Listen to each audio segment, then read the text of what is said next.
Ayun, dumating po kami sa point na may 3 kina po at linagay po namin yung home nyo doon po.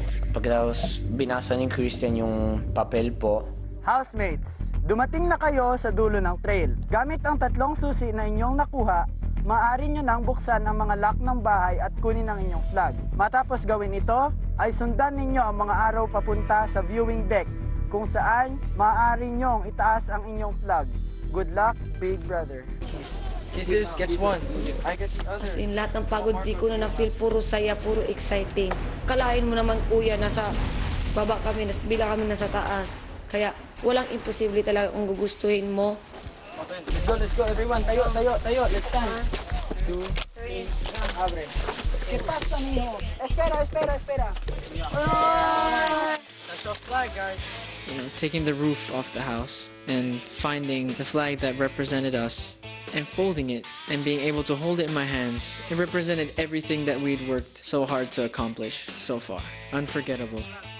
Grabe, sobrang hindi talaga matutumbasan ng kahit na anong pera yung tuwa, yung kasiyahan po na nararamdaman po namin. Nang makuha na sa wakas ng mga kabataang Pinoy ang kanilang flag, oras na para sa huli nilang task, ang maitaas ang kanilang watawat sa tuktok ng Taal. Masaya po kasi patapos na po yung mission namin. Ang ano na lang po, kung umabot po ba kami sa time limit na 5 oras po.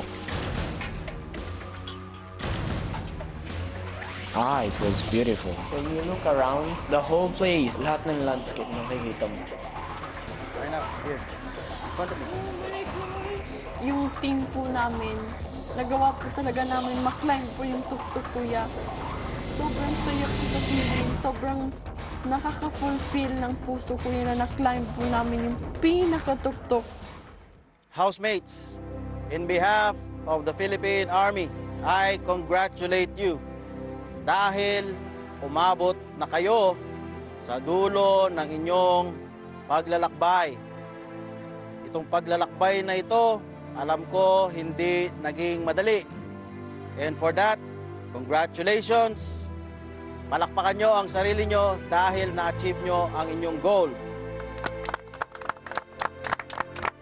Binigay namin lahat. Kahit mga napapagod, tagumpay. Bilang simbolo ng pagkakaisa na ito, itaas natin ang bandila ng Pilipinas. After all the hard work, it's the best feeling ever. The hard work that you put in, it's worth it. Housemates, bukay kamay. Cut!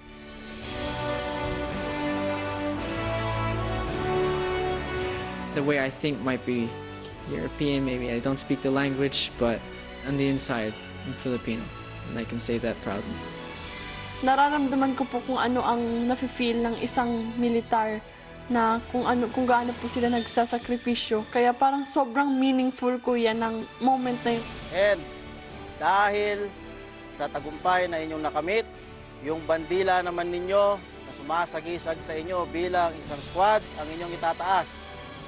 Masaya po talaga, kuya, kasi naipakita namin ang bandila po namin, kuya.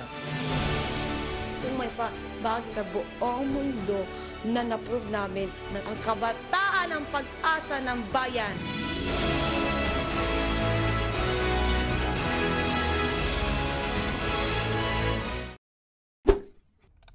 Hi mga kapamilya! Be updated with the Pinoy Big Brother housemates by clicking the subscribe button and watch all the latest videos by clicking the I button above.